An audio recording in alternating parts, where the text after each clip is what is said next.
जी, नमस्कार आप सभी को आपके अपने यूट्यूब चैनल उड़ान कोचिंग लालगढ़ पे। तो जो भी नए वीडियो को आए नए देख रहे हैं अभी जल्दी से चैनल को सब्सक्राइब करें, वीडियो को लाइक करें और सभी ग्रुपों में शेयर कर दो।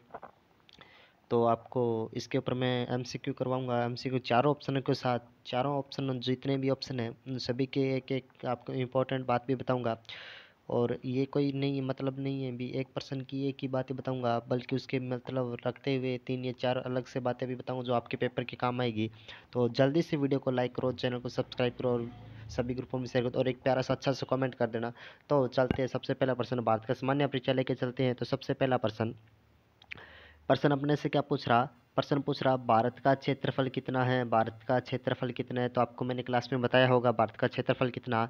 तो अपने को पता है भारत का क्षेत्रफल 32,87,263 किलोमीटर। सॉरी, गलती से टिक कर दिया, सी नंबर ऑप्शन इसका सही होगा। 32,87,263 किलोमीटर भारत का क्षेत्रफल कितना, 32,87,263 किलोमीटर, जो कि विश्व के क्षेत्रफल का, भारत का क्षेत्रफल विश्व के क्षेत्रफल का 2.42% है। विश्व के क्षेत्रफल का 2.42% है।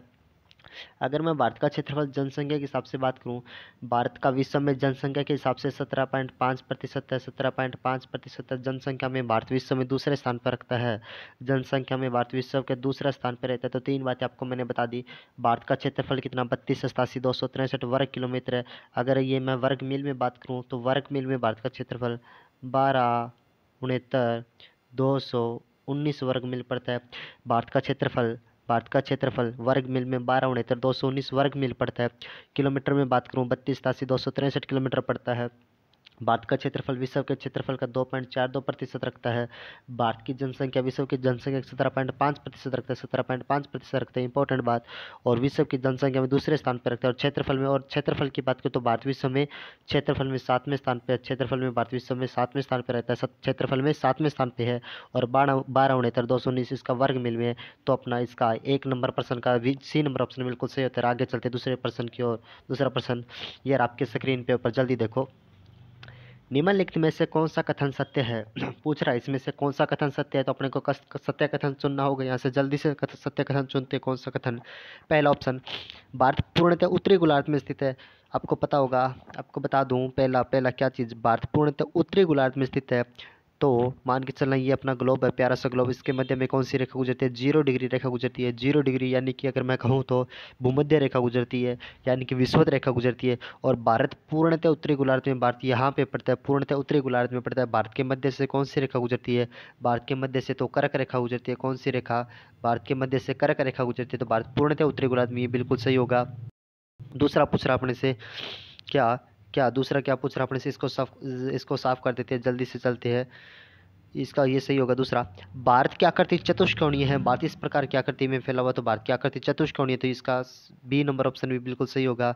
बी नंबर ऑप्शन बिल्कुल सही होगा, इसको रफ कर देते हैं। सी नंबर ऑप्शन क्या पूछ रहा, क्षेत्रफल की दृष्टि से भारत विश्व में 7वें तथा जनसंख्या की दृष्टि से दूसरे स्थान। अभी मैंने आपको बताया बताया था, क्षेत्रफल की दृष्टि से विश्व में 7वें स्थान पर रहता है और जनसंख्या की दृष्टि से विश्व में दूसरे स्थान पर रहता है। क्षेत्रफल की बात करूँ तो भारतीय क्षेत्रफल के हिसाब से 2.42% पे रखता है। विश्व का क्षेत्रफल का 2.42% पे रहता है। और जनसंख्या के हिसाब से बात करूँ तो भारत 17.5% जनसंख्या रखता है विश्व की। तो ये भी बिल्कुल सही होगा। इसको भी टिक करते हैं, जल्दी से टिक करते हैं, ये भी बिल्कुल सही होगा। इसको साफ कर देते हैं, इसको जल्दी से साफ करते हैं। अच्छा, उसके बाद उपयुक्त सभी सही है, पहला भी सही है, दूसरा भी सही है और तीसरा भी सही है। तो बिल्कुल तीनों तीनों ऑप्शन इसको सही है। जल्दी से टिक करो। और ये अपना कौन सा, डी नंबर ऑप्शन बिल्कुल सही होता है। जल्दी से टिक करो, डी नंबर ऑप्शन बिल्कुल अपना सही होगा, इसको सेव करो। और अपना डी नंबर ऑप्शन बिल्कुल सही होगा। आगे चलते हैं।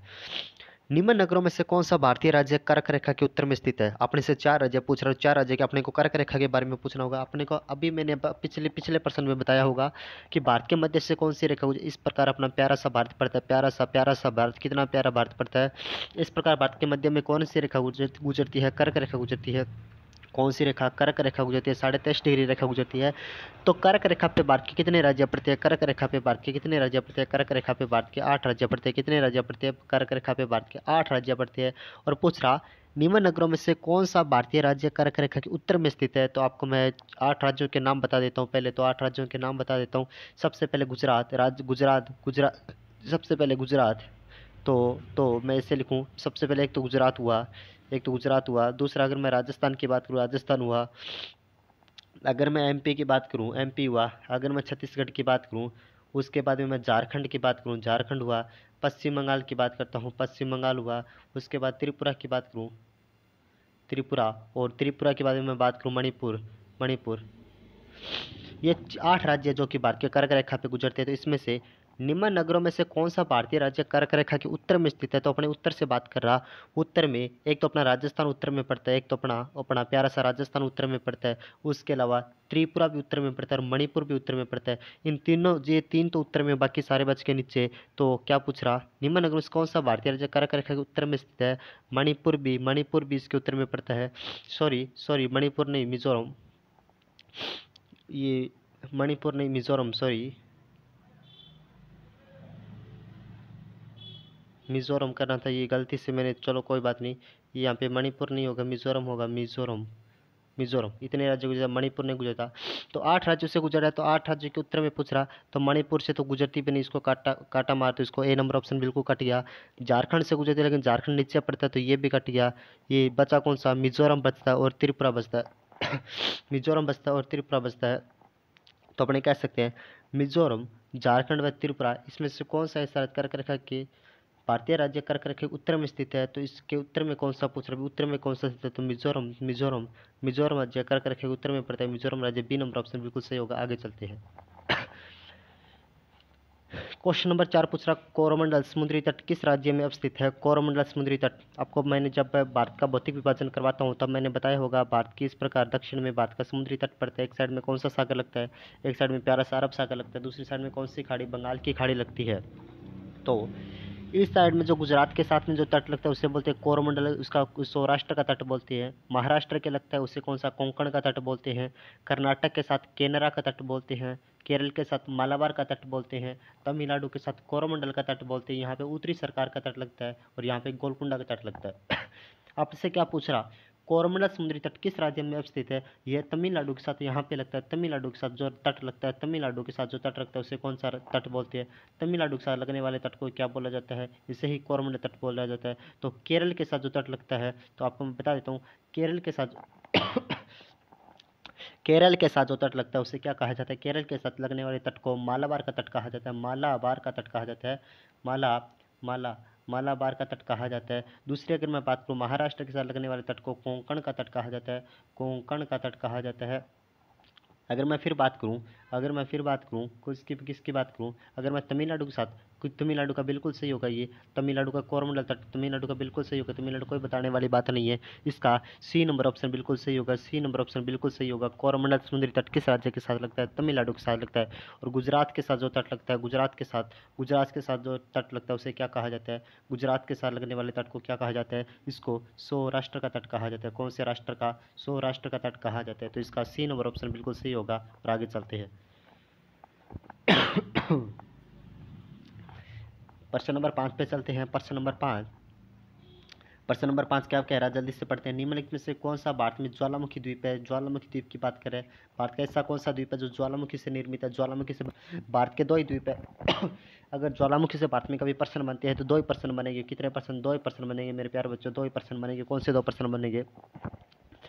एक तो ज्वालामुखी से प्रश्न बनेगा, भारत की एकमात्र मृत ज्वालामुखी कौन सी? जो मरी हुई ज्वालामुखी कौन सी है? मृत ज्वालामुखी। और एक प्रश्न बनेगा सक्रिय ज्वालामुखी। अब आप बोलोगे सर सक्रिय और मृत में क्या अंतर होता है? मृत ज्वालामुखी जहाँ से लावा निकलना बंद हो गया, बिल्कुल डेथ पड़ी है, बिल्कुल मरी हुई पड़ी है, वहाँ पे लावा नहीं निकलता, उससे मृत बोलते हैं। सक्रिय जहाँ पे एक्टिव ज्वालामुखी, जहाँ से अभी भी लावा निकला, उसे सक्रिय ज्वालामुखी।